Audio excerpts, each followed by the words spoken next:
ওকে জোর জবরদস্তি বিয়ে দিয়েছিল অন্য জায়গা, ওই জন্য মেয়ে পালিয়েছে আমার ছেলেকে নিয়ে।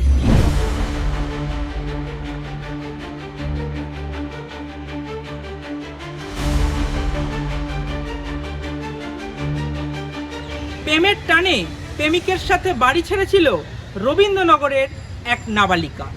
নাবালিকার বাড়ি রবীন্দ্রনগরের চরকডাঙ্গা গ্রামে। জানা গেছে গত 31শে মে বাড়ির অমতে রবীন্দ্রনগর থানার সিন্ধি কলোনি এলাকায় এক নাবালক প্রেমিকের সাথে ওই নাবালিকা পালিয়ে যায়। নাবালিকাকে নিয়ে তার নাবালক প্রেমিক অন্যত্র গা ঢাকা দেয়। তারপরেই রবীন্দ্রনগর থানায় লিখিত অভিযোগ করেন নাবালিকার পরিবার। অভিযোগ পাওয়া মাত্রই নাবালিকাকে ফেরাতে তৎপর হয়ে ওঠে রবীন্দ্রনগর থানার পুলিশ। তদন্তে নেমে পুলিশ জানতে পারে ঝাড়খণ্ডের ধানবাদ জেলার অন্তর্গত কুমিরদি বস্তি এলাকায় গা ঢাকা দিয়েছে প্রেমিক যুগল।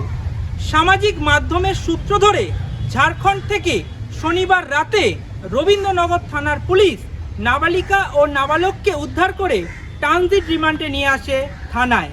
আর এই মুহূর্তে আমি দাঁড়িয়ে রয়েছি একেবারে রবীন্দ্রনগর থানার সামনে। আমি একটু ছবিটা দেখাতে বলবো, দেখতেই পাচ্ছি ইতিমধ্যে ছবি দেখাচ্ছি।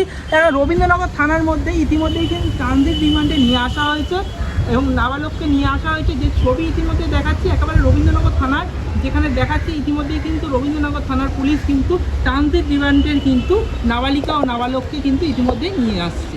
যে মেয়ে ছেলে সঙ্গে পড়ালেখা করতো, ঠিক আছে, আর মেয়ে বাবা মাকে বলেছে আমি এর থেকে বিয়ে করবো, ঠিক আছে, ওকে জোর জবরদস্তি বিয়ে দিয়েছিল অন্য জায়গা, ওই জন্য মেয়ে পালিয়েছে আমার ছেলেকে নিয়ে। কোথায় পালিয়ে গেছিল? ওই ঝাড়খণ্ড গেছিল, ঝাড়খণ্ড থেকে আবার বাঙাল এসছে, বাঙাল থেকে আবার ঝাড়খণ্ড গেছে। ওদের সব খবর আছে মেয়েদের ঘরে, ঠিক আছে, আমার সঙ্গে কোনো কন্ট্যাক্ট নেই। আর মোবাইল নিয়ে আমার বাড়িতে এসে বাবা কথা বলাতো, ঠিক আছে, আমি বলেছি কোনো খরচা পানি লাগলে আমাকে বলো, ও কোনো বলো, আমাদের সব আছে, আমাদের কোনো অসুবিধা নেই। মেয়ের বাড়িও এখানে? বাড়ি সন্তোষপুর আছে, কালী মন্দির। আচ্ছা, তো তারপরেও কি পুলিশ এখন কি ঝাড়খণ্ড থেকে নিয়ে এসছে? ঝাড়খণ্ড থেকে নিয়ে এসছে পুলিশ ঝাড়খণ্ড থেকে উদ্ধার করে নিয়ে এসছে। এখন আপনার ছেলে কোথায়? হোমে আছে। আর মেয়েটাও হোমে আছে। মেয়েটা জানি না, ছেলেটা খবর এখন দিয়েছে, ঠিক আছে।